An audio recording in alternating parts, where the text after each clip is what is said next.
Mga ka-travel, ako nga pala si President Jesus from Quezon City, isa pong full-time housewife. So, na-introduce po sa atin si Global Pinoy Travel and Tour sa pamagitan po ng aking mother-in-law. So, pumunta po tayo dito sa office para po umattend ng seminar at yun po, na-discuss po yung ating business at syempre, hindi na po tayo nagdalawang isip at nag-join na po tayo agad-agad. Ang nagustuhan ko po sa business is number 1, pwede tayo magsimula ng ating negosyo sa maliit na puhunan.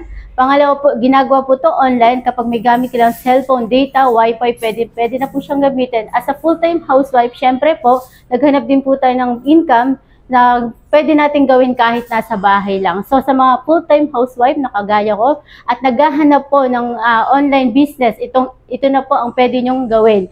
Ang Global Pinoy Travel and Tours kung saan nasa bahay ka lang kumikita kasama ang pamilya mo. Kaya ikaw na isang full-time housewife at interesado na maging kumita na nasa bahay lang, meron kaming kinakantak na online webinar at pwede ka doon magpa-schedule. Mag-message ka lang sa aming page. With that, thank you so much and God bless everyone.